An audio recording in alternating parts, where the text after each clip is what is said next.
कि आप लोग अपने लिए जब पढ़ने का टाइम है, जैसे इन्होंने अपने कॉलेज टाइम में एक्सपोजर देखा, कुछ लोग कॉलेज के बाद जब जॉब ढूंढ रहे होते हैं तब बहुत सी जगह हिट एंड ट्रायल कर रहे होते हैं, उस समय खूब सारा हिट एंड ट्रायल करिए, क्योंकि आप भी नहीं जानते कि असली वो रास्ता कौन सा है। क्योंकि ये कमरा जो है ना वो ग्लास हाउस है, इस ग्लास हाउस में से कौन सा गेट रियल में खुलेगा, कहाँ से आप बाहर निकल जाओगे, नहीं जानते। आपके पास 4 ऑप्शंस हैं, आपको फोकस करना है कि मुझे एक तक जाना है, बाकियों को काटते चलो।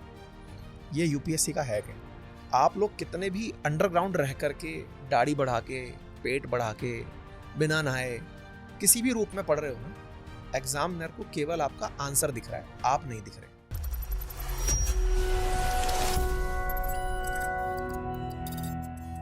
आज संडे मॉर्निंग है, हम लोग मस्ती करने के लिए बैठे हैं यहाँ पे, पर मस्ती के साथ साथ हम लोग बात करने वाले करियर हैक्स पे। राउंड चलाते हैं, पॉइंट्स को कवर करते हैं। सर, सबसे पहले आपसे स्टार्ट करते हैं, कोई ऐसा करियर हैक। मैंने बोल ही दिया, पहला हैक यही है।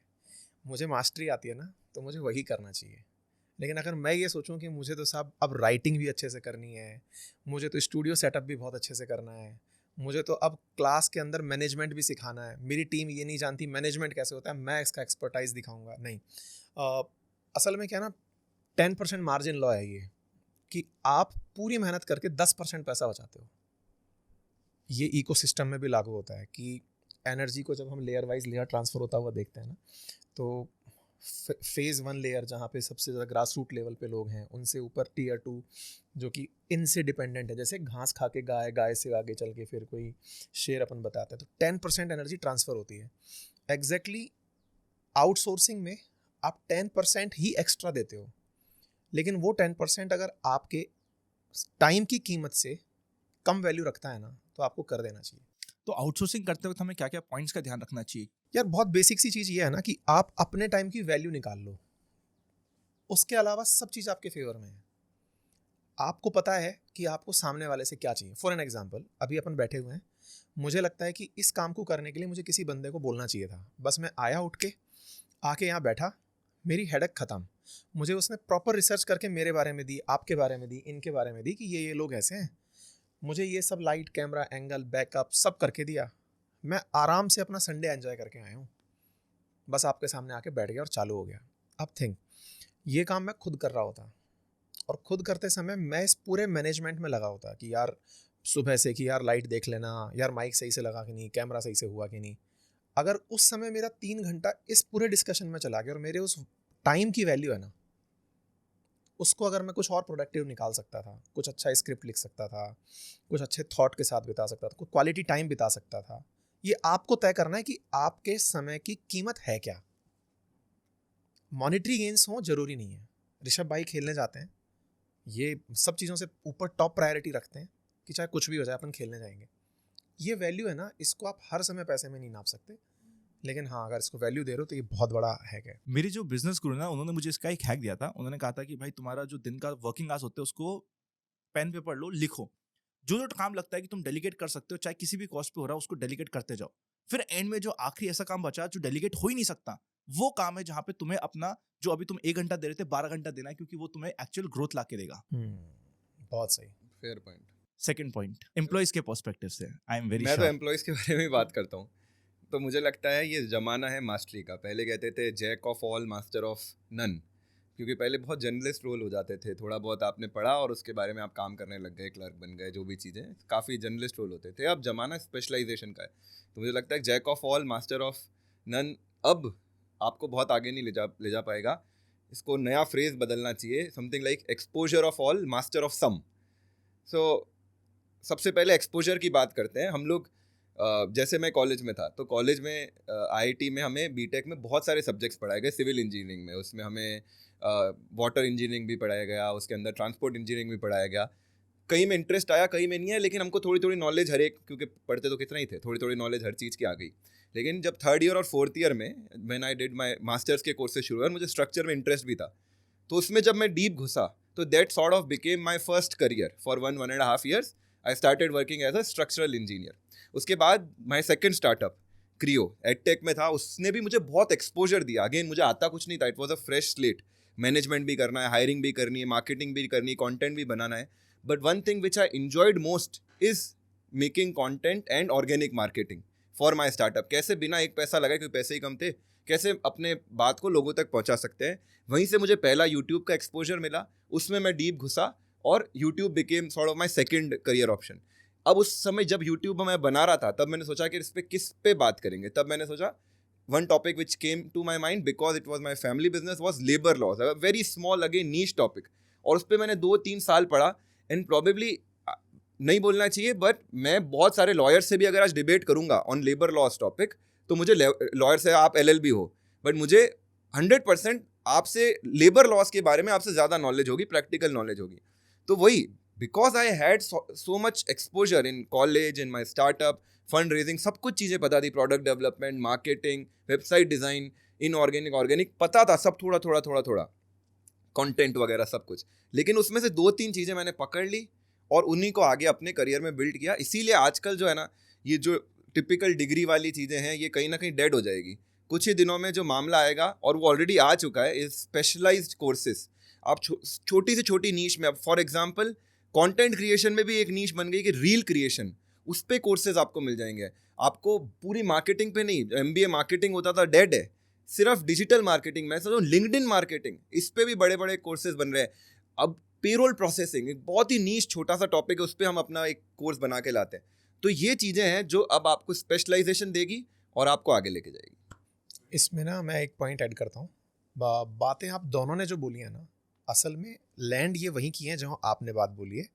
स्टार्टिंग जहाँ से की उस पर मैं कुछ पॉइंट ऐड करता हूँ। इन्होंने जो लाइन कहा कि मास्टर ऑफ ऑल पहले हुआ करता था, अब एक्सपोजर ऑफ ऑल है, मास्टर ऑफ सम है। बहुत अच्छी लाइन है, बट पता है ये लाइन कब तक वैलिड है? जब तक कुछ अनडिफाइंड एरिया ऑफ वर्क है। अभी हम उस टाइम जोन में हैं जहाँ पे बहुत सारे ऐसे एरिया बाहर निकल के आ रहे हैं जो आज तक कन्वेंशनल नहीं थे। For an example, after Covid social media एक फील्ड बन गया है। अब ऐसे में तो वो व्यक्ति जिसने सब तरह से काम किया हुआ होगा उसको ये भी पता होगा कि यार मैंने कभी सीखा था, स्क्रिप्ट राइटिंग सीखी थी, या फिर PPTs बनाना सीखा था, कभी मैंने HR का काम सीखा था, कभी मैंने कॉलेज में लीडरशिप की थी, कभी मैं बहुत अच्छा कमेंटेटर था। उसकी सब चीज़ें इस काम में रिक्वायर्ड थी, वो आ गई।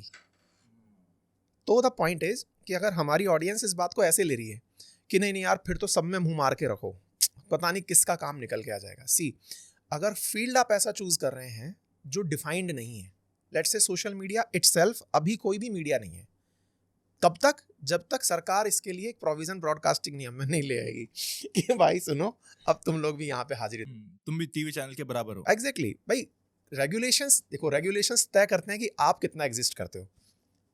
कन्विंस? सही बात। तो अगर हम पर कोई रेगुलेशन आता है जो कि होने के लिए सोशल मीडिया के लिए काफ़ी ज़्यादा नेगेटिव एस्पेक्ट लेके आ सकता है, बट सिमिलरली जब किसी को ये रिकग्निशन होता है कि इन्होंने भाई मचा दिया है, ये कुछ क्रिएट कर गए हैं, इनसे इम्पैक्ट क्रिएट हो गया है, तो फिर वो हमको रोकने की कोशिश करता है, रोको भाई इसको, है ना।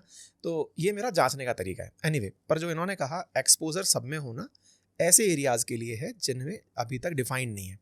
जब इन्होंने दूसरी लाइन बोली ना कि नीश एरिया में कोर्सेज आ गए हैं, अगेन वो वहीं आ गए जो आपने शुरू की थी कि टॉप 10 प्रायोरिटीज़ लिख ली, बाकी डेलीगेट कर दी, एक ऐसी बची जिस पे टाइम दे रहे हो। दैट मीन्स आपने एक्सपोजर सब में लिया लेकिन मास्टरी किसी एक तक पहुंचते पहुंचते आई। आज इन्होंने इतने एक्सपोजर के बाद लेबर लॉ पे इतना फोकस कर दिया है कि भाई इसके इर्द गिर्द नहीं हिलने देंगे किसी को भी। तो इसका मतलब ये है कि आपके दिमाग में बहुत सारे ऑप्शंस हो सकते हैं। बेस्ट व्यक्ति वो है जो उन ऑप्शंस को टाइम टू टाइम क्रॉस करता जाए कि नहीं। मैं मेरा एग्जांपल देता हूँ। मेरे पास एनी टाइम ऐसे बहुत से बिजनेस आइडियाज़ होते हैं जिनकी वर्थ मुझे पता होती है कि मंथली ये इतना दे देगा, ये इतना दे देगा, ये इतना दे देगा। बता दो, फिगर्स भी बता दो। आप इतना बोल रहे हो तो फिगर्स भी बता दो। नहीं ठीक है, मतलब ठीक है, हैंडसम अमाउंट दे देगा, है ना। लेकिन फिर मैं उनको प्रायोरिटाइज करता हूँ कि इसकी कीमत पर ये कि अगर मैं एक्स काम कर रहा हूँ और इस एक्स काम से मैं इतना मनी मेक कर रहा हूँ, तो ये जो वाई काम है ना, जो मेरा एंगेजमेंट ले रहा है, कम कमा के दे रहा है, चलो इसको रोकते हैं। am I right sir? तो हम लोग दोनों ही एक ही बात कर रहे हैं और ऑडियंस को इसको ऐसे लेना चाहिए कि आप लोग अपने लिए जब पढ़ने का टाइम है, जैसे इन्होंने अपने कॉलेज टाइम में एक्सपोजर देखा, कुछ लोग कॉलेज के बाद जब जॉब ढूंढ रहे होते हैं तब बहुत सी जगह हिट एंड ट्रायल कर रहे होते हैं, उस समय खूब सारा हिट एंड ट्रायल करिए, क्योंकि आप भी नहीं जानते कि असली वो रास्ता कौन सा है, क्योंकि ये कमरा जो है ना वो ग्लास हाउस है। इस ग्लास हाउस में से कौन सा गेट रियल में खुलेगा, कहाँ से आप बाहर निकल जाओगे, नहीं जानते। लेकिन जब उसको हिट कर जाओ ना, तब मत भागो। यानी अपने उस रथ पर घोड़ों को फिर एक दिशा में लाना है जब उन्हें रास्ता दिख जाए। सो हम अपनी ऑडियंस से ये कहेंगे, क्योंकि पता चल रहा है कि वो इसको अलग तरीके से लेके बैठ जाएंगे, नहीं यार अब सर ने कहा पानी बताशे बेचना है, कल समोसे बेचेंगे, परसों घेवर, तो वो मामला बिगड़ जाएगा। थर्ड पॉइंट पे आता हूँ। वेलुमनी सर का डायलॉग है एक ही है कि आइडियाज स्पर्म जैसे होते हैं, तो 1 in a million actually works. मुद्दे की बात यह है कि जब तुम्हारे स्ट्रगल करने का समय, मेहनत करने का समय, उस समय तुम्हें डबल शिफ्ट करनी पड़ेगी। फॉर एग्जाम्पल, आपके पास एक आइडिया है, आपको लग रहा है कि मैं स्टॉक मार्केट में बहुत अच्छा काम करता हूँ, या फिर मैं वीडियोस बहुत अच्छे बनाता हूँ, या फिर मैं कोई एक बिजनेस है, मेरे पास आइडिया है जो मेरे हिसाब से मैं क्रैक करने वाला हूँ। उस समय ऐसा मत करो कि तुम्हारा स्ट्रगल का जो पीरियड है, फॉर एग्जाम्पल तुम्हें जॉब के साथ साथ कुछ और चीज मैनेज करनी है, उसको मत छोड़ो। जॉब तुम्हें रेगुलर फ्लो ऑफ इनकम लाके देगा, क्योंकि तुम्हारे पास रेगुलर फ्लो ऑफ इनकम है जो तुम्हारा सपोजिटली दी आइडिया है। उस दी आइडिया के लिए तुम्हें कभी भी मनी क्रंच नहीं होगा। तो हमेशा आपको ये इंश्योर करना होता है कि अगर आप ये सोच रहे हो कि भाई मुझे तो एंटरप्रेन्योर बनना है, बिकॉज अभी तक हम काफी एंटरप्रेन्योरशिप की बात कर रहे हैं, अपने आइडियाज की बात कर रहे हैं, अपने किस तरीके से कोई एक आइडिया बड़ा बन जाएगा उसकी बात कर रहे हैं, तो हम सिर्फ आइडिया के पीछे नहीं भागे। एट द सेम टाइम हमें अपनी जॉब को भी, जब तक वो आइडिया क्रैक नहीं कर जाता, उससे आउटफ्लोज आने, मतलब मनी के टर्म्स में पैसा आने स्टार्ट नहीं हो जाते, हमें अपनी रेगुलर फ्लो ऑफ इनकम कभी भी नहीं रोकनी चाहिए। आज के दिन में देखता हूँ बहुत सारे लोग इवन स्टॉक मार्केट को एज अ करियर मान रहे हैं। गलत नहीं है, पर मैं देखता हूँ 20-20 साल के, 25-25 साल के बच्चे अपनी एजुकेशन छोड़ के कहते हैं कि भाई मैं स्टॉक मार्केट ही करूंगा, तो वो गलत हो गया। स्टॉक मार्केट की भी एक कहानी है कि भाई ये पैसा उसी को देगा जिसको उस पैसे की रिक्वायरमेंट नहीं है। उस पैसे की रिक्वायरमेंट नहीं होने के लिए तुम्हें अपनी एक स्टेबल जॉब, एक स्टेबल करियर होना पहले बहुत इंपॉर्टेंट है। इस पे मेरा पॉइंट ऑफ आर्ग्यूमेंट है, मैं मास्टर आदमी तो रखूंगा भाई। देखो ना, ये जो थॉट दिया ना आपने कि जॉब तब तक मत छोड़ो जब तक दूसरा धंधा ना जम जाए। अब हम एक और सर का नाम लेते हैं, आपने वेलमनी का नाम लिया, हम एक लाइफ एक्सपीरियंस्ड व्यक्ति का नाम लेते हैं, नाम है नवाजुद्दीन सिद्दीकी। उनका मैं एक ऐसे ही इंटरव्यू देख रहा था, उनसे किसी इंटरव्यूअर ने पूछा कि नवाज भाई आप इस तरह से चौकीदार थे, कॉलेज के टाइम में पार्ट टाइम काम भी किया करते थे, और फिर भी आपने कहीं जॉब ना करके इसी चीज़ पे, जबकि आप जान रहे थे कि ना तो आपकी पर्सनैलिटी ऐसी है, ना उस समय का जो मार्केट डिमांड था चॉकलेटी हीरो या फिर मसल्स वाले हीरो, आप कहीं भी सेट नहीं बैठ रहे थे, फिर भी आप में ये एस्पिरेशन कि एक दिन मैं जाना चाहूँगा, हाईएस्ट पेड एक्टर बनूंगा। तो इस थॉट के पीछे क्या था? उनकी पॉइंट को मैं मानता हूँ, फिर से सबके अपने अपने पॉइंट होते हैं। उनका कहना है कि जो रास्ते आपके लाइफ में ऐसे हैं ना, जो प्लान ए प्लान बी बन के चल रहे हैं, लोग गलती क्या करते हैं, उन्हें प्लान ए भी पता होता है, प्लान बी भी पता होता है। दिक्कत होती है ये भूलने की कि प्लान ए के बाद बी आता है। दिक्कत होती है इसकी कि वो प्लान ए और बी को साथ ही लेके चल रहे होते हैं। Alphabetically they are A after that B. If plan A doesn't work then plan B will activate. ये सॉर्ट आउट बहुत कम समय में कर लिया, उसके बाद प्लान ए ही मेरा एब्सोल्यूट प्लान है और उसके लिए मेहनत मुझे करनी है। That should be the criteria. अब आपने जो लाइन बोली कि स्टॉक में ऐसा होता है वैसा होता है, देखो बहुत बड़ा स्टॉक के साथ जो मैंने अभी तक फेस किया है ना, थोड़ा बहुत फाइनेंशियल लिटरेसी के लिए हम भी बातें बाजार की करते हैं, मैंने ये देखा है कि कोई भी संस्थागत हमारे देश में इतना बड़ा मार्केट है, वर्ल्ड का 5th largest market Indian market, उसके बावजूद कोई भी कन्वेंशनल एजुकेशन नहीं दे रहा है कि शेयर्स कैसे काम करते हैं, ट्रेडिंग कैसे होती है। अपन बात कर रहे थे कि मार्केटिंग में डिजिटल मार्केटिंग आ जाएगी, निशे एरिया बहुत सारी चीज़ों के आ जाएंगे, लिंक्डइन मार्केटिंग कैसे होती है। अपन जैसे कंटेंट क्रिएटर्स तो फिर भी लेके आ रहे हैं कि भाई ऐसे कर लो वैसे कर लो, लेकिन जब तक कोई कोर्स कोई रिकॉग्नाइज्ड इंस्टीट्यूशन रिकॉग्नाइज नहीं करता है, गेटिंग माय पॉइंट, कि भाई शेयर मार्केट इटसेल्फ ऐसे वर्क करता है। आप लोग बोल सकते हैं कि मार्केटिंग में ऐसा होता है, इकोनॉमिक्स में ये चीज़ पढ़ाते हैं, मैं बोल रहा हूँ डेडिकेटेड, कि वहाँ से निकला बंदा इन्वेस्टमेंट बैंकर ही निकलेगा। अपन जब IIT से निकलते हैं, वो जो बच्चा अपने यहाँ से कंप्यूटर साइंस पढ़ाए, उसको मैकेंजी आएगी, उठाएगी, कहेगी चल भाई तू अब बैंकर बनेगा, या फिर तीसरी चीज़ उठाएगी वो लेके चला जाएगी। पॉइंट इज निकला कहाँ से, जा कहाँ रहा है, कहीं और से एक्सपोजर बना रहा है ना। यहाँ पर मार्केट के केस में जो आपने लाइन बोली, क्योंकि उसके पास वो कोर एजुकेशन वैल्यू ही नहीं है, उसके पास सॉफ्टवेयर ही नहीं है जिसमें उसने ये सीखा हो कि हाँ इस तरह से मार्केट क्रैक होता है। अब वो हिट एंड ट्रायल चल रहा है, किसी का चल गया, किसी का नहीं चला। ठीक है। ठीक है ना। तो जिन लोगों के पास भी प्लान्स हैं, मुझे लगता है कि उन्हें फुल एनर्जी अपने किसी एक प्लान पे लगा देनी चाहिए यार। और मतलब ढूंढते समय मेहनत कर लो, लेकिन जब पता चल गया ना कि ये मेरा है, बस लग जाओ उसके ऊपर। तो यही मजा है पॉडकास्ट का, दो अलग अलग विचारधाराएं जब आपस में टकराती है तभी सुनामी आती है विचारों की। बढ़िया। चलिए सर, आपका अगला विचार। अपने पूछने दो भाई, भाई पूछने। नहीं, नेक्स्ट पॉइंट। चलो 4th पॉइंट लेते हैं। तो 4th पॉइंट मुझे लगता है थोड़ा सा अगेन स्टूडेंट्स यंग करियर के बारे में बात करूंगा। हमारे ज़माने में, हमारा ज़माना वैसे बहुत बुरा लगता है बात बोलने में कि हमारा ज़माना, बट हो गए यार 34-35 साल के, तो हमारा ही ज़माना था जब हम पढ़ाई करते थे। It was a era of knowledge arbitrage, information arbitrage. लेकिन अब जो ज़माना है, specially with rise of internet, Google, AI, मैं कहूँगा knowledge arbitrage, information arbitrage is dead. It's the time of information assimilation. इसको एक्सप्लेन करता हूँ। जैसे अपन चूँकि आपके चैनल में बात करें, शेयर्स की बात करते हैं, तो ब्लूमबर्ग टर्मिनल है, कितने का आता है सर? बहुत महंगा है कितना है? तो भाई 1 लाख से स्टार्ट होते हैं, 1-1 करोड़ के भी जाते हैं। 1 लाख 1-1 करोड़ रुपए के आते हैं। Any information which now comes on Bloomberg terminal 15 minute में टेलीग्राम चैनल पे इधर इधर उधर उधर सब जगह अवेलेबल हो जाती है। सो इट्स नॉट अबाउट, पहले एक समय था जब लाइब्रेरीज बनाई जाती थी पुरानी, और लाइब्रेरीज में सिर्फ रिच को एंट्री होती थी, उस जमाने के पावरफुल को एंट्री होती थी, और उनके पास नॉलेज का आर्बिट्राज रहता था और वही आगे पैसा कमा पाते थे या डेवलपमेंट। Game changer. अब इंफॉर्मेशन सबके पास है। Now it's time of information assimilation. Assimilation माने हुआ कि आप उस इंफॉर्मेशन को कैसे ऑब्जर्व करते हो, कैसे उसे प्रोसेस करते हो, कैसे उसे एनालाइज करते हो, और फाइनली कैसे उससे डिसीजन मेकिंग कर पाते हो। तो जो आज भी हमारी कन्वेंशनल एजुकेशन है, इवन जो कॉलेज है, वो केवल और केवल इंफॉर्मेशन आपको पास कर रही है। कई सारी चीज़ें आपको, एक प्रोफेसर आया, उसने अपनी कुछ चीज़ें पढ़ा रखी है, वो आपको पढ़ाएंगे, फिर एक बी प्रोफेसर आया, उसने कुछ चीज़ें पढ़ा रखी है, वो पढ़ाएंगे। लेकिन the moment you start analysing and processing the information, जैसे सर से कल डिस्कशन चल रहा था, तो सर जिस मायने में न्यूज़ को एक्चुअली हम सिर्फ न्यूज़ इकट्ठी कर रहे हैं, हमारे दिमाग में आज ये न्यूज़ आई, इकट्ठी कर लिया, आज ओलंपिक में ये हुआ, इकट्ठा कर लिया।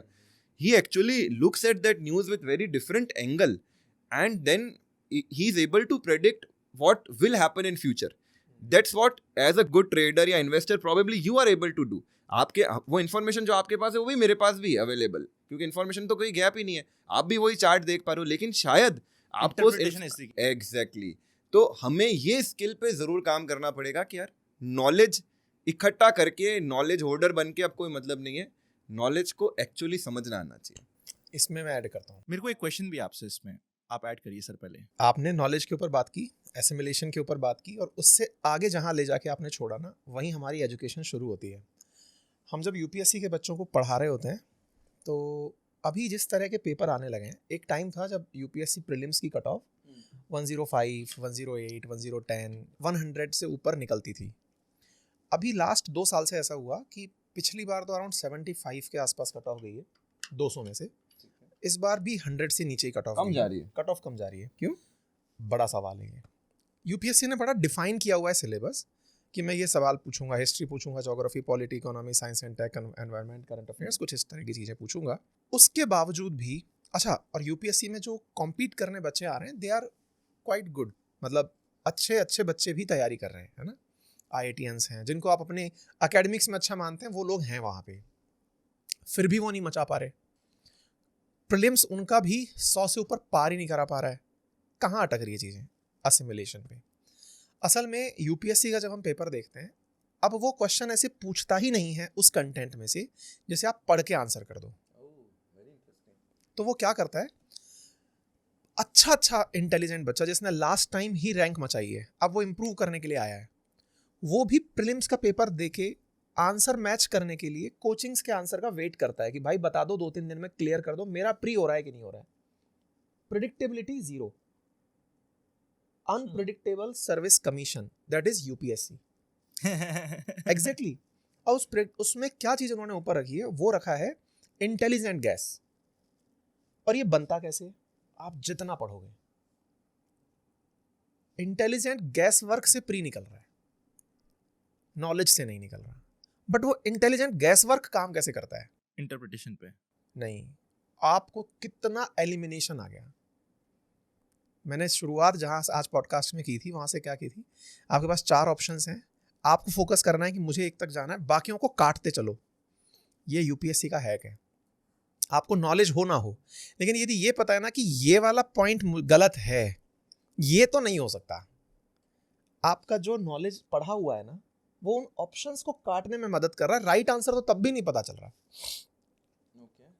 और इस तरह से प्री निकल रहा है। हम जेई में भी करते थे पहले, हमारे सर की सिखाते थे। हाँ, एक और हैक बताओ ना कि यार आपने इंटरप्रिटेशन की आप दोनों मास्टर हो इंटरप्रिटेशन की, जितना मैंने आप दोनों को स्टडी किया, आप दोनों को जाना है, मेरे को अपने इंटरप्रिटेशन के स्किल्स को, एनालिसिस के स्किल्स को इंप्रूव करना है। कैसे करूं? कोई एक किताब तो होती नहीं है इसकी, बट मैं कैसे करूं? यार हम लोग पढ़ाते समय बच्चों को एक ही बात बोलते हैं, जितने क्वेश्चन लगा सकते हो लगाओ, जितने तरह की टेस्ट सीरीज लगा सकते हो लगाओ, ये हमारा स्टूडेंट्स के लिए आंसर होता है। आप बताओ। नहीं, और तो इसी का जैसे एग्जाम्पल है, रियल लाइफ अगर एग्जाम्पल दें, एग्जाम नहीं देने आपको, तो जितने प्रॉब्लम्स आप एक्चुअली सॉल्व करोगे, फॉर एग्जाम्पल आपको एरोडायनेमिक्स में इंटरेस्ट है, रादर देन 10 किताबें पढ़ने के, आप ट्राई करो कि एक एरोप्लेन बना के देखो। अगर आपको कंटेंट क्रिएशन में इंटरेस्ट है तो 10 कोर्स करने के साथ साथ एक रील बना के देखो, तब आपको जो एक्चुअल रियल लाइफ चैलेंज आएंगे ना, तो वो मज़ा आएगा। तो यही है प्रॉब्लम सॉल्विंग, रियल लाइफ। हम क्या थ्योरी में डरते हैं यार थ्योरी तो पढ़ते हैं मजे से, जैसे ही प्रैक्टिकल कुछ करने आता है ना, क्योंकि हमारे स्कूल में कभी वो सिखाया नहीं गया। कॉलेज में जो लीस्ट नंबर दिए जाते हैं और सबको पता होता है इसमें तो फुल मार्क्स आ ही जाएंगे क्योंकि टीचर ही नंबर दे देता है, वो है प्रैक्टिकल। आज भी देखोगे ना, वो प्रैक्टिकल जो IIT लेवल पे बता रहा हूँ, जो प्रैक्टिकल चल रहे हैं ना, बोर्ड सर्किटरी चीज़ें इस तरीके की प्रैक्टिकल चल रहे हैं। मतलब प्रैक्टिकल में भी 10 लोग खड़े हैं, टीए कुछ कर रहा है सिविल में, हमने देखा है कि यार वो कंक्रीट वो डाल रहा है, बाकी 10 लोग खड़े हैं और जर्नल में एंट्री कर रहे हैं। अरे यार सीरियसली कुछ भी नहीं आता है। लिटरली मैं एक IITian को आप फील्ड पे खड़ा कर दो, सिविल इंजीनियर को, उसको पूछो कि सरिया सही बांधा है कि नहीं, उसको नहीं पता होगा। तो जब रियल लाइफ हम प्रैक्टिकल प्रॉब्लम सॉल्व करेंगे, मैं जो 1 साल में स्ट्रक्चर इंजीनियरिंग में जो फील्ड में खड़े होकर सीखा था, वो मैंने 4 साल की क्लास में नहीं सीखा। इसीलिए इस बार के बजट में सरकार एक बहुत अच्छी चीज़ लेके आई है, दैट इज़ इंटर्नशिप। और बजट में पॉइंट है कि सरकार इस बार टॉप 500 जो कंपनी ऑफ इंडिया है उसमें अगले 5 सालों में बच्चों को 1 साल की इंटर्नशिप दिलाएगी। तो जो सर ने अभी बात कही ना, कॉलेज में नहीं सीखा लेकिन फील्ड में सीखा, फील्ड अगर वो कंपनीज प्रोवाइड कर रही हैं, तो सरकार इस बजट में हर बच्चे को हर महीने 5,000 रुपये दे के साल भर के लिए, और कंपनी से भी इसी तरह से फंड दिलवा के 1 करोड़ लोगों को अगले 5 साल के लिए इंटर्नशिप दिलाएगी। तो बजट की तो बात ही मत करो, दुखती नस पे आप हाथ रख देते। अब इसमें तो मैं ना लेबर लॉ वाली बात कर लेता हूँ। पहली बात तो है ना, ये जो स्कीम है ये पिछले कम से कम भी 10 साल से चल रही है। इसका नाम है NAPS, national apprenticeship promotion scheme. और उसमें सेम टू सेम, ठीक है, 5,000 का 3,000 होगा, हल्का फुल्का 45 रुपये था, हल्का फुल्का ऊपर नीचे किया है। हज़ारों कंपनियां रजिस्टर करवा दी, ज़बरदस्ती फ़ोन करवा के, कोई इंटर्न नहीं रखता है। और मैं इसका एक रियल चीज़ बताता हूँ। गवर्नमेंट ने बोला, उसमें एक वर्ड है, एक लाइन, एक बजट में पढ़ लेना, कि वी शॉर्टलिस्ट दोज कैंडिडेट्स जिनकी एम्प्लॉयबिलिटी लो है। ठीक है, आइडियली गवर्नमेंट ये चाहती है कि जिनको कहीं जॉब नहीं मिल रही उनको आप रखो। एक्चुअल में क्या होता है, ये जो NAPS की स्कीम का मैं बताऊँ तो एक्चुअल सारे बड़ी से बड़ी, मतलब मैं नाम नहीं लूँगा, MNC से लेके नीचे तक लोग करके आ रहे हैं, उनको जो कैंडिडेट रखना होता है ना, उसको पहले उस पोर्टल पे रजिस्टर करवाते हैं, फिर उनको हायर कर लेते हैं, इंटर्न का पैसा वहाँ से आ जाता है, और अपना भी CSR फंड भी यूज़ कर पॉइंट बोलने वाला था। तो वो but तो आपने ये बहुत तो सही इसके पीछे का मैं आपको वो बताता हूँ, ऑब्जेक्टिव बताता हूँ। 2024 का जब लोकसभा चुनाव हुआ, अपोजिशन का बहुत बड़ा मुद्दा था एम्प्लॉयबिलिटी। कितना एम्प्लॉयमेंट है, बेरोजगारी बहुत ज़्यादा है। अब इस आंसर पर सरकार के पास, मतलब इस सवाल पर सरकार के पास रियल में कोई फैक्ट फिगर नहीं था जिसको कोट कर सके कि हमने इतने लोगों को डेटा नहीं। देखो इंडिया है ना, डेटा पर ड्रिवन है, और ये कंट्री ऑडिटर्स की है, और वो फैक्ट मांगते हैं, बता भाई फैक्ट दिखा। हमारे देश में बहुत सारा बच्चा ऐसा है जो खुद से बेरोजगार है। मैं इंटरेस्टिंग खुद से पैसा उसमें ज़्यादा मिलता है। नहीं सच में, मतलब देखो एक बहुत इंपॉर्टेंट बताता हूँ इसको, अगर मैं सही हूँ तो शायद डिस्गाइज्ड अनएम्प्लॉयमेंट कहते हैं, इसका वर्ड है पर्टिकुलर, मैं मिस कर रहा हूँ, इकोनॉमी में टर्म है इसके लिए, डिस्गाइज्ड अनएम्प्लॉयमेंट। हाँ, तो द पॉइंट इज़ कि हमारे यहाँ पे लोग क्या कर रहे हैं कि मैंने ट्राई किया कि मुझे 25-30 हज़ार रुपये की नौकरी कहीं मिल रही थी, मैंने वो नौकरी छोड़ी कि यार नहीं भाई, अपन यूपीएससी निकालेंगे। तो मालूम किया बाबा लोगों से, उन्होंने कहा यूपीएससी 4-5 साल लेती है। मैं 5 साल के लिए आके घर बैठ गया। अच्छा, अब जब भी कहीं कोई भी फॉर्म की भर्ती निकलती है, एग्जाम सेंटर खुलता है, मेरी तस्वीरें अखबार में छपती हैं और हेडलाइन बनता है, देखो अनएम्प्लॉयमेंट कितना है। असल में वो जो अनएम्प्लॉयमेंट में गया हुआ बंदा है ना, वो बंदा है जिसने वॉलंटरली ये चूज किया था कि मुझे अपने लाइफ में एक पॉज लेके हाइट मारनी है।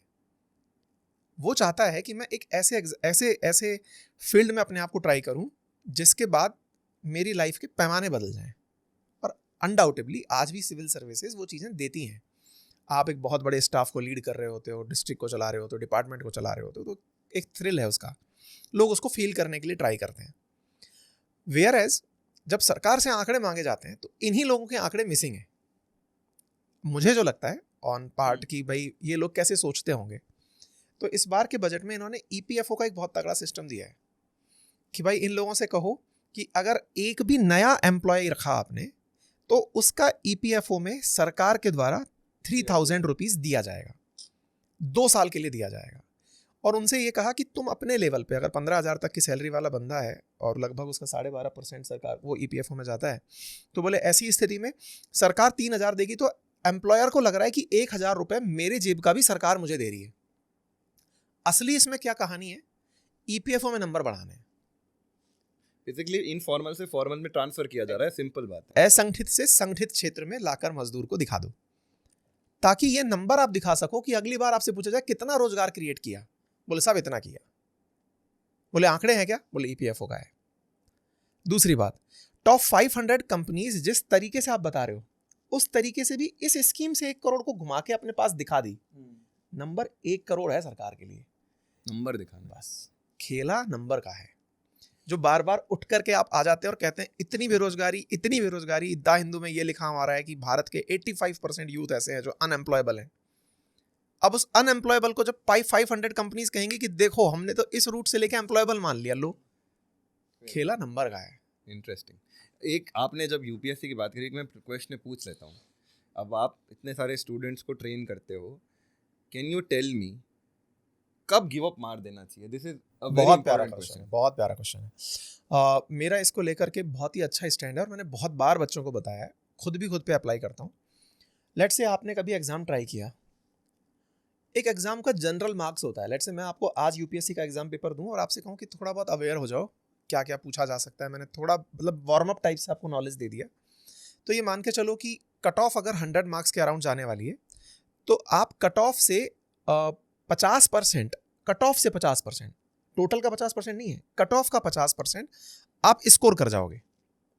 मतलब ऐसे मान के चलो कि आप यूं ही उठे, मैं आज आपको यूपीएससी प्री का पेपर दिखाऊं या स्टेट पीसीएस प्री का पेपर दिखाऊं, मैं कहूं कि यार इसकी 100 कट ऑफ गई थी, आपको 50 नंबर तो खुद को लगेंगे यार ये तो मुझे आता है। ठीक है, ये तो हुआ फील जो आपको आता ही है, हर बच्चे को आता है। असल में ये वो हनी ट्रैप है जिसको यूपीएससी कह लो या कोई भी कॉम्पिटिटिव एग्जाम कह लो, वो अपनी तरफ बुलाने के लिए करता है कि आजा बेटा तैयारी कर।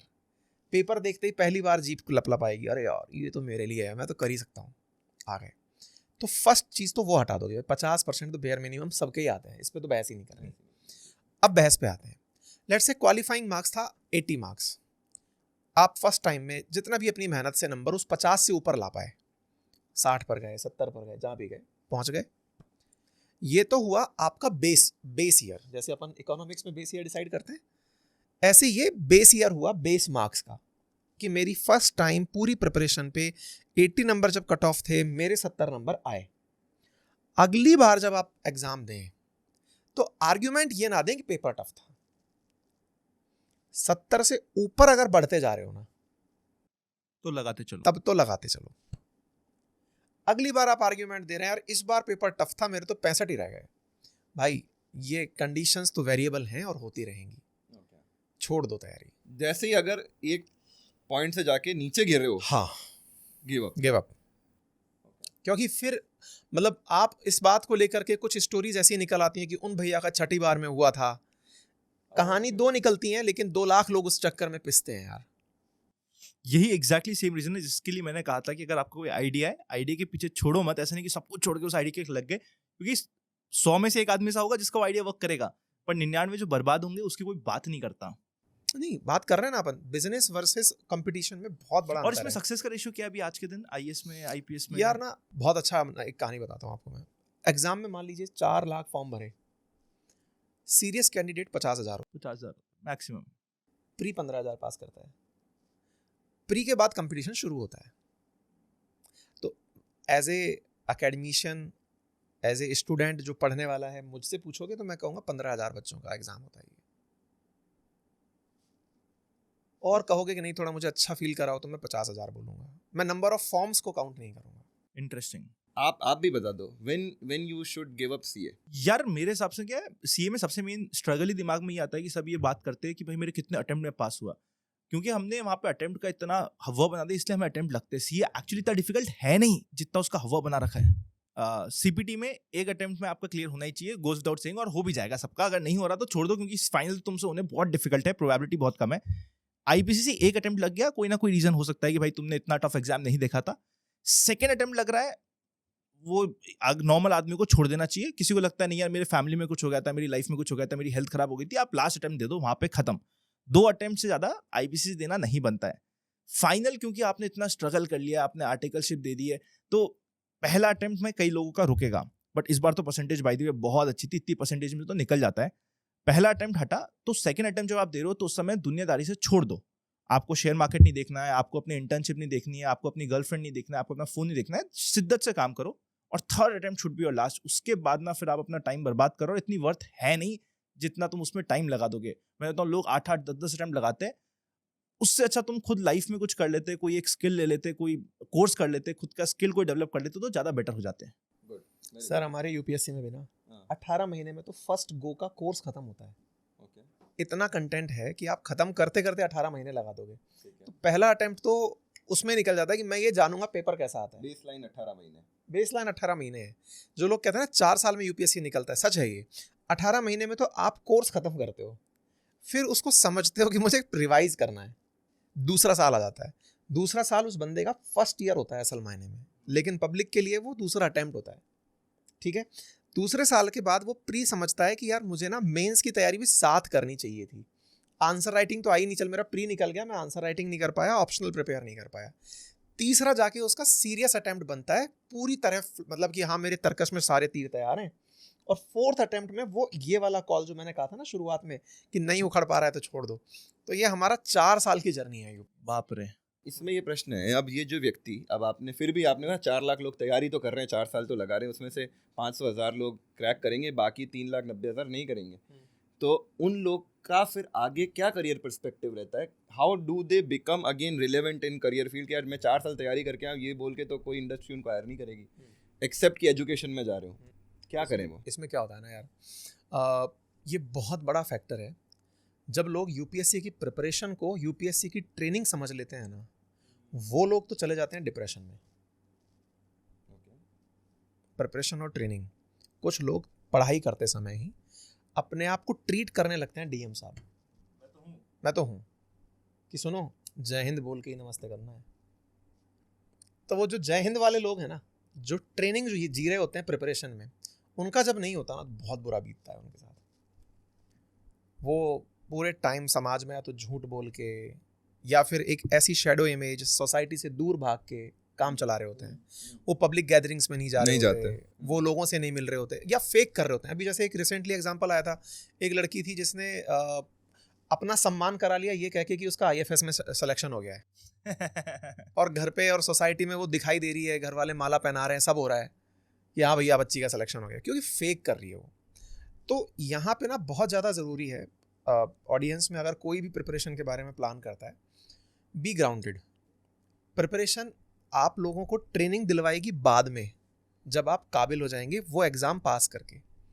उससे पहले अपने अंदर वो जो लोग कहते हैं ना कि एटीट्यूड डेवलप कर लो, आईएएस का तो एटीट्यूड होता है यार, ये सब वेब सीरीज़ में अच्छी लगती हैं लाइनें, क्योंकि उन्हें एक्टर्स से काम कराना होता है। आप लोग कितने भी अंडरग्राउंड रह करके, दाढ़ी बढ़ा के, पेट बढ़ा के, बिना नहाए, किसी भी रूप में पढ़ रहे हो ना, एग्जामिनर को केवल आपका आंसर दिख रहा है, आप नहीं दिख रहे। तो अपना आंसर बेस्ट कैसे बना सकते हो, इतने पे काम कर लो यार। रील और रियल लाइफ में बहुत अंतर है यार, बहुत अंतर है। और ये मतलब अभी हाल ये हो रखा है ना, जो ORN है दिल्ली का, ओल्ड राजेंद्र नगर, जहाँ जाके लोग तैयारी करते हैं, ये रील ने इतना बिगाड़ दिया है, इतने ज़बरदस्त तरीके से रील देख देख के लोग पहुँच गए हैं, क्योंकि इतनी सारी वेब सीरीज़ बन गई हैं। हर दूसरा आदमी बिल्कुल वही रियल लाइफ को वहां पे रियल लाइफ में जीने के लिए प्रैक्टिस कर रहा है। एक तो वो ठुकरा के मेरा प्यार इंतकाम देखे, हाँ। वो देख के मेरी इच्छा हो गई थी एक बार ये करे यार, ये तो रुतबा तो यही है, बाकी सब तो बकवास है। इसका मतलब प्यार किसी ने ठुकराया है।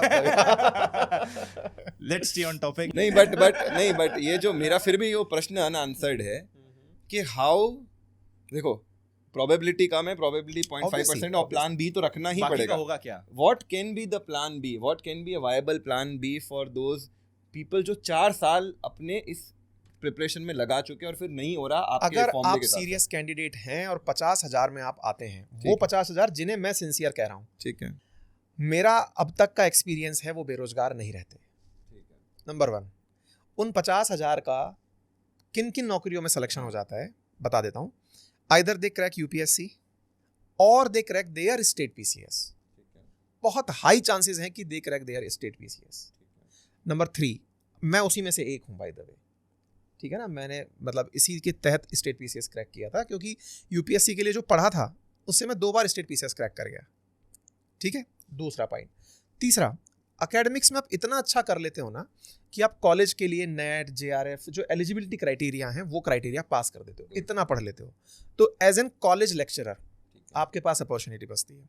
4th, जिसके बारे में अपन स्टार्टिंग में बात कर रहे थे कि कुछ ऐसे एरियाज अब निकल के आ रहे हैं जिनके बारे में लोग अभी जानते नहीं हैं, अनटैप एरिया हैं, बाद में वो बहुत अच्छे हो जाएंगे, निश एरिया हो जाएंगे। स्क्रिप्ट राइटिंग, बिकॉज एक यूपीएससी एस्पिरेंट आंसर राइटिंग पे पूरे टाइम काम करता है, और अभी जितने भी कंटेंट क्रिएटर्स हैं ना, they need well researched content. आज आप और हम काम कर रहे हैं, उसके पीछे बैकबोन में जो हमारे हीरो खड़े हैं ना, जिन्हें कैमरा फुटेज नहीं मिला है, उनकी वैल्यू बहुत है, जो हमारे लिए रिसर्च कर रहे हैं। हम उन्हें आइडिया दे रहे हैं, वो रिसर्च करके ला रहे हैं। वो जो यूपीएससी का एस्पिरेंट है ना, मैं आपको बताऊं कि मेरे पास में जो कंटेंट टीम में लोग काम करते हैं, मुझे एनी टाइम रिक्वायरमेंट रहती है कि यार कोई अच्छा बच्चा आ जाओ जिसने यूपीएससी एग्जाम में एटलीस्ट मेंस तक पहुंचा हुआ है। क्वालिफाई किया हुआ है अलग बात है, वो तो फिर नेक्स्ट लेवल हो गया। मेंस तक भी पहुंच गया ना भाई, आजा मैं कंटेंट में रखूंगा। ये तो खतरनाक है। So can this be a criteria of hiring good content writer? 100% sir, हम डालते हैं ना हमारे क्राइटेरिया में। हमारे क्राइटेरिया में है कि आइदर आपने स्टेट पीसीएस मेंस तक पहुंचे हुए हैं या यूपीएससी मेंस तक पहुंचे हुए हैं, आप आइए। लिंक डाल देता हूँ डिस्क्रिप्शन में। ये तो बहुत गजब है यार, बहुत गजब है। बहुत अच्छा फिल्टर है। और सर मैं आपको लिटरली बता रहा हूँ, इन लोगों की इतनी अच्छी एकेडमिक्स होती है। देखो आप ऐसे समझो सर, ब्रिलियंट लोग होंगे, आई एम अरे वेरी श्योर। बहुत इंटेलिजेंट होते हैं यार। वो उस दिन किसी को फीवर आ गया, उसका दिन नहीं था, उसका पेपर उस वजह से बिगड़ा है, दिन नहीं था बस उस दिन उसका। Otherwise they are well researched person. और इनका यूज इस समय जो जितने भी मीडिया हाउसेस चल रहे हैं सर, उनके कंटेंट क्रिएटर्स सब की सब ऐसे ही एस्पिरेंट्स हैं सर, और ये बहुत हैंडसम कमाते हैं सर। मतलब मैं आपको बताऊं कि कंटेंट में ना बेस पे 40-50 हज़ार से शुरू होती है, आगे चल के लोग स्क्रिप्ट राइटिंग के लाख लाख रुपए केवल सिंगल स्क्रिप्ट के ले लेते हैं, अगर आप अच्छे स्क्रिप्ट्स लिख रहे हो। इंटरेस्टिंग। तो मुझे लगता है बस दिक्कत फिर वही आती है, ये लोग जब किसी से पूछते नहीं है ना कि मेरा क्या होगा, तो ये डिप्रेशन में रहते हैं। अच्छा हुआ हमने पूछ लिया। पूछ लिया। तो हमारे 4th पॉइंट हो चुके हैं, 5th पॉइंट पे चलते हैं। पावर ऑफ राइटिंग को अंडर एस्टिमेट मत करो। मतलब क्या होता है, एक ड्रीम होती है, वो सपना होता है, पर जैसे वो लिख लिया जाता है वो गोल बन जाता है। फॉर एग्जाम्पल, मैं स्टॉक मार्केट में भी सबको कहता हूँ कि भाई तुम जो भी ट्रेड कर रहे हो, जो भी काम कर रहे हो, उसको लिखना स्टार्ट करो। 6 महीने में तुम बाय डिफॉल्ट इंप्रूव कर जाओगे, तुम्हें किसी की जरूरत नहीं है। In the same way career में जब मैं पढ़ाई कर रहा था, मैंने बहुत पढ़ाई करी है, उस समय भी आई यूज टू राइट कि यार इस समय पे मेरा ये होगा और ये ऐसे होगा। तो पावर ऑफ राइटिंग ना, आज भी उस नोट्स को देखता हूँ ना, लगता है यार ये कैसे सोच लिया मैंने, कैसे कर लूंगा, 6 महीने में ये कैसे कोर्स हो जाएगा, 1.5 साल में कैसे हो जाएगा। पर क्योंकि वो लिखा रहता है, वो आपका एक गोल बन जाता है और दिमाग में तुम्हारा उसके लिए मिशन स्टेटमेंट काम करना स्टार्ट हो जाता है। बीच में डिस्ट्रैक्शंस आते हैं तुम्हारे करियर में, बट क्योंकि तुम्हारे पास एक लाइन क्लियर है कि मेरे को भाई वहां तक पहुंचना है, जब तक मुझे पता नहीं होगा कहाँ पहुंचना है, तब तक मैं कहीं भी निकल जाऊँ, कहीं ना कहीं तो पहुंच ही जाऊंगा। तो लिखना स्टार्ट करो, जर्नल बनाना स्टार्ट करो, नोट्स लेना स्टार्ट करो, चाहे स्टॉक मार्केट कर रहे हो, चाहे जॉब कर रहे हो, चाहे कहीं पे भी करियर में हो। जॉब में भी मैं देखता हूँ, एक बार ना जैसे एज एन एम्प्लॉयर बात करता हूँ, एज एन एम्प्लॉयर कई बार इसमें आप लोग आर्ग्यू कर सकते हो और ये डिफरेंट पॉइंट हो सकता है सबसे। काफ़ी लोग कहते हैं कि भाई एम्प्लॉय सिर्फ एम्प्लॉय है, उसको ज़्यादा भाईचारा या ज़्यादा सिंपैथाइज करने की ज़रूरत नहीं। मेरा इसमें ओपिनियन अलग है यार। मेरे हिसाब से अगर कोई आपका अपना जीवन का पूरा दिन का सबसे इंपॉर्टेंट टाइम आपको दे रहा है, हम लोग दुनिया भर में डोनेशन करते हैं, दुनिया भर में पैसा बांटते हैं, उनको कोई दिक्कत आए ना, सबसे पहले आपको वहाँ पे खड़ा होना चाहिए from an employee's perspective. Max Weber करके एक पब्लिक एडमिनिस्ट्रेशन के बहुत इंटेलिजेंट व्यक्ति हुए हैं, उनकी एम्प्लॉयज़ को लेके 2 थ्योरी हैं। थ्योरी का नाम ही है थ्योरी एक्स, थ्योरी वाई। आप इसको गूगल करके डालना। थ्योरी एक्स थ्योरी वाई 2 तरह के एम्प्लॉयज़ को सेग्रीगेट करती है। एक वो जो कैरेट से इम्प्रूव होते हैं, एक वो जो स्टिक से इम्प्रूव होते हैं। Both type of employees works in our organisation. So भाईचारा हो सकता है आपके साथ ऐसे लोग हों जो भाईचारे से मोटिवेट होते हों, और बहुत से ऐसे एम्प्लॉय भी होते हैं जिन्हें डर से मोटिवेट कराया जाता है। तो ये मेरा या आपका थॉट प्रोसेस नहीं है, इस पे बहुत पब्लिक एडमिनिस्ट्रेशन में रिसर्च हुई है और सबके अपने अपने मोटिवेशन होते हैं। इसको कई बार कैरेट स्टिक मॉडल करके भी लोग बोलते हैं कि किसको क्या चाहिए आप उस तरह से ट्रीट करो। तो 6 पॉइंट सर। नया नहीं मतलब मैं तो अच्छा सर आप इंटरप्रिटेशन ही करेंगे। ठीक है चलो। देखो मैं कुछ टाइम पहले मेरी डॉटर का जब हम स्कूल सेलेक्ट कर रहे थे, मेरे उस पर काफ़ी पशोपेश में था कि यार कौन क्यों डाले, कैसे डाले, कहाँ डालें। फाइनली एक डिबेट हुई कि एक स्कूल है जयपुर में जहाँ पे सबसे बढ़िया पढ़ाई होती है, वाई स्कूल है जहाँ पे सबसे कम पढ़ाई होती है, और बाकी सब अच्छी एक्स्ट्रा करिक्स वगैरह। तो मैंने कहा वाई स्कूल में डालेंगे हम, ठीक है। बीच की एक जेड स्कूल भी थी जो दोनों के बीच की, मैंने कहा बीच में तो रहना ही नहीं है, क्योंकि मैंने इंजीनियरिंग करके मैं आज इंजीनियरिंग का क्या कर रहा हूँ, कुछ नहीं कर रहा। तो मैं क्योंकि इन सब नई फील्ड से जुड़ा हुआ रहता हूँ, थोड़ा कंटेंट क्रिएशन भी देख रहा हूँ, एआई में हम फ्यूचर इन एआई कर रहे हैं, तो मुझे नई नई चीज़ें अभी बीच में कुछ क्रिप्टो आके ख़त्म होके कुछ ना कुछ होता रह रहा है, बहुत तेज़ी से चीज़ें हो रही है। मुझे नहीं पता आज से 15 साल बाद, 20 साल बाद जब वो अपना करियर स्टार्ट कर रही होगी या आगे बढ़ रही होगी, क्या होगा इस दुनिया के बारे में मुझे नहीं पता। So it is very important B the Bear gills वो आता है ना, वो खतरों खिलाड़ी वाला जो मोदी जी को भी साथ ले गया था, वो कभी भी हमेशा एक तो अडेप्टिव रहता है। अभी बर्फ़ में गिरा दो तो कैसे बर्फ़ में सर्वाइव कर लेगा, जंगल में गिरा दो, रेगिस्तान में गिरा दो, कुछ ना कुछ रास्ता बनाएगा। सेकंड, वो हमेशा जागरूक रहता है। वो ऐसा नहीं कि पेड़ पे चढ़ गया, वहाँ पे नेट लगा के सो गया, तो अवेयर नहीं है। ही इज़ वेरी अवेयर, उसमें भी आग लगा के रहेगा, देखेंगे कोई जानवर तो नहीं आ रहा, आवाज़ आएगी तो चौकन्ना रहेगा और उस पर रिएक्ट करेगा। सो मैंने जो पहला पॉइंट बोला था ना, एक्सपोजर का मतलब ये नहीं है कि यार आप हर चीज़ करने ही लग जाओ, पताशे बेचने लग जाओ। एक्सपोजर मतलब दुनिया घूमो, पढ़ो, जर्नल्स देखो, नेट पे जाओ, लोगों से बात करो, क्या क्या चल रहा है दुनिया में समझते रहो और ट्रेंड को पकड़ने की कोशिश करो। क्योंकि अब पहले लोग है ना पूरी ज़िंदगी काम करते थे, उसके बाद वो फील्ड ऑब्सोलीट होती थी या नहीं भी होती थी। 2-2, 3-3 जनरेशन, पेरेंट, बच्चे, फिर बच्चे, 3 जनरेशन सेम ही काम कर रहे जा रहे हैं। अभी ऐसा हो रहा है कि सेम लाइफ स्पैन में लोगों के 4 करियर बदल रहे हैं। लोग जो टेस्टर से शुरू हुए थे वो एआई डेटा में कुछ, जेन एआई में कुछ करने लग गए, उसके बाद कुछ और करने लग गए, और वो फील्ड 5-5 साल में डेड हो जा रही है। प्रोग्रामिंग लैंग्वेजेस खत्म हो जा रही है। जैसे फॉर एग्जांपल वेब डेवलपर हुआ करता था आज से 5 साल पहले, 10 साल पहले, बहुत बूमिंग फील्ड था, सबको अपनी वेबसाइट बनानी थी। अब आजकल वेबसाइट कोई भी बना लेता है। फ्रीलांसर जाओ, भरे पड़े फ्रीलांसर्स जो पहले 20-50 हज़ार रुपये एक वेबसाइट बनाने का लेते थे, आज $5 में वेबसाइट बना के दे रहे लोग आपको। So be the Bear Grylls, adapt करो, चौकन्ने रहो। लगे कोई ट्रेंड बदल रहा है तो हो सकता है it's time to switch your mastery, नई फील्ड में मास्टरी। ट्रेंड के स्टार्टिंग में पकड़ लिया तो यू आर द गेम मजा आ जाएगा। जैसे जिसने क्रिप्टो का ट्रेंड शुरू में पकड़ा, मजा आ गया। जिसने एआई का ट्रेंड शुरू में पकड़ा, हमने थोड़ा रिलेटिवली जल्दी पकड़ लिया ऐसे एआई वाले ट्रेंड को, हमने एक अलग वेंचर ही चला दिया एआई में। तो जो आप ट्रेंड जल्दी पकड़ लोगे, उसमें मास्टरी बनाने लग जाओगे, उस वेव को आप राइड कर जाओगे। इंटरप्रिटेशन इसमें मैं बोलता हूँ सेलेक्ट योर सर्कल वाइजली। और जब सेलेक्ट योर सर्कल वाइजली जब बोलते हैं ना, तो सर ने जो लाइन बोली कि एक्स स्कूल थी और वाई स्कूल थी, इन्होंने कहा बीच में नहीं रहना है, वाई में चलते हैं। एक्स तो पढ़ाने वालों की है, बहुत ज़्यादा पढ़ाते हैं। मैं छोटे शहर से आता हूँ और मैं अपनी बच्ची को जब स्कूल में डाला तो वहाँ की स्कूल में वो परफॉर्मर थी, वहाँ की टॉप स्कूल की परफॉर्मर थी। तो मुझे एक रियलाइजेशन हुआ कि अब वो कुएं का मेंढक बन रही है, क्योंकि वो वहाँ पर अपने आप को ये फील कर रही है कि मैं तो यहाँ की राजा हूँ। मैंने कहा इसका तालाब बदलते हैं। मैंने उसे निकाला और कंपटीशन में डाल दिया। अब उसे सिल्वर मेडल मिला है, तो उसका ईगो सेटल हुआ है। अब मैं इसमें एक लाइन बोलता हूँ। होता क्या है ना सर, मतलब ये तो एक फनी पार्ट था। रियलिटी क्या है कि जब जब हम अपने सर्कल को बहुत कॉम्पिटिटिव रखते हैं, अपॉर्चुनिटीज़ भी हम तक ही पहुँचती हैं। एक्स वर्सेस वाई में आई फेवर एक्स। क्यों फेवर करता हूँ एक्स को? इसके पीछे का बड़ा कारण ये है कि एक्स वो लोग हैं जो कट थ्रॉट कंपटीशन में लगे हैं। माना कि वो अभी लकीर पीट रहे हैं, हो सकता है कि वो कन्वेंशनल एजुकेशन में है जिससे कुछ नहीं होने वाला। बट आपको मैं एक याद दिलाऊं ऋषभ भाई, बीइंग एन आईआईटीएन आप इतनी जगह मुंह मार पाए, अगर आप IIT नहीं गए होते ना, आपका वो कॉन्फिडेंस नहीं होता। ये तो बात सही है। अब यही चीज़ उस बच्चे के लिए है जिसने उस स्कूल में बहुत फोड़ा है, जो स्कूल उस शहर की टॉपर स्कूल थी। हो सकता है कि उसके बाद उसकी कन्वेंशनल एजुकेशन कुछ काम ना आए, क्या भाई तुम टॉपर थे क्या हुआ, नहीं, उसकी एक सर्कल ऐसी बन गई उस स्कूल में। वो कोई हो सकता है ओयो चला रहा है, कोई हो सकता है कि एयरबीएनबी का मॉडल प्ले कर रहा है, कोई ऊबर बनाने वाला हो चुका है, और एक आपने ऐसी सर्कल चुनी, हाँ भाई श्रीनाथ पान भंडार या भजिया पाव। आइडियाज़ कहाँ से आते हैं? आज अपन 3 लोग बैठे हैं ना, 3 लोगों की जो वेवलेंथ है उनमें कुछ आइडियाज़ हैं, वो आइडियाज़ जब फ्लॉक करते हैं हम उड़ने लगते हैं। Select your circle wisely.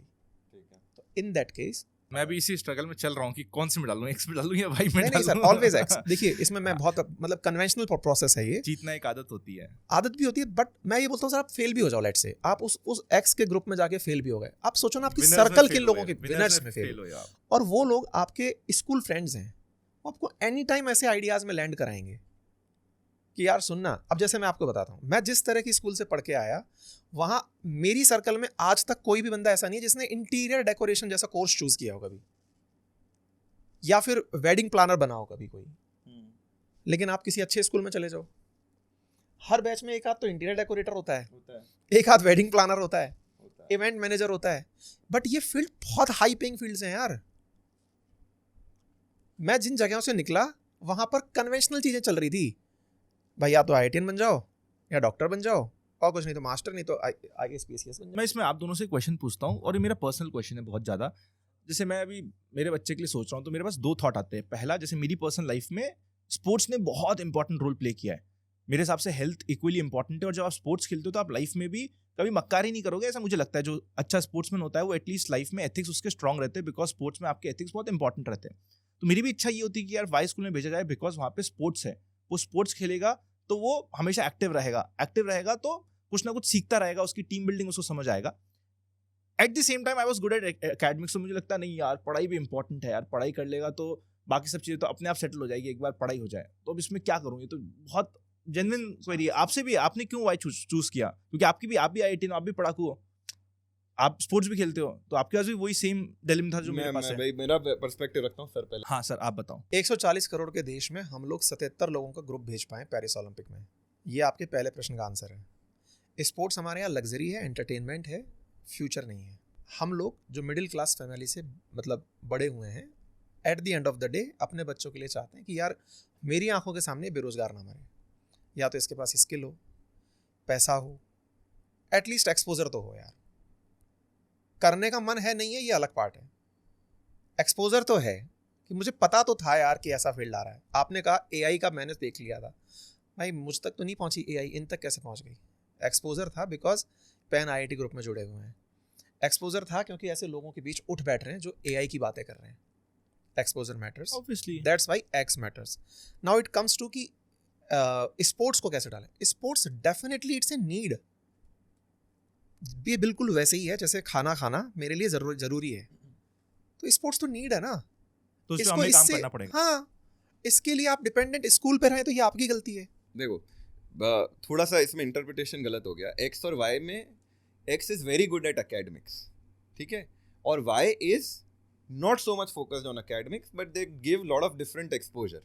For example अब ठीक है, अब not दो so much तीन दिन पे आ रहा है, पहले पर ठीक है। एक्सपोजर, सो 2 दिन पहले वो अपनी टीचर की गाड़ी धो रहे थे क्योंकि उनके दिन वॉश अ कार डे था। उससे 2 दिन पहले वो फायर ब्रिगेड के ऑफिस में गए थे, है ना। होमवर्क ऐसा रहता है कि होमवर्क नहीं रहता है, सिर्फ होमवर्क सैटरडे संडे को 2 पन्ने होमवर्क मिलते हैं, बाकी होमवर्क का कोई कंसेप्ट नहीं है।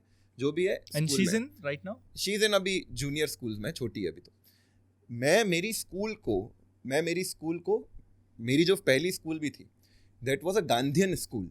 मैं हिंदी मीडियम में पढ़ा हूँ क्लास 8 तक, जहाँ पे 3,500 रुपये हमारी फीस हुआ करती थी। वो स्कूल पढ़ाई में अच्छी थी, लेकिन उससे बहुत ज़्यादा एक्स्ट्रा करिकुलर में अच्छी थी। हमारे स्कूल में स्कूल का झाड़ू लगाना हमारा काम होता था, अपनी क्लास का वाइट वॉश करना हमारा काम होता था। स्कूल की इंक हम खुद यूँ रगड़ कढ़ाई में स्कूल की इंक बनाते थे, होल्डर में हर एक क्लास में डालते थे, फिर होल्डर धोते थे। उसके बाद हमारे जो टिफ़िन लेके जाते थे, वो टिफ़िन आपको खुद मांजना होता था।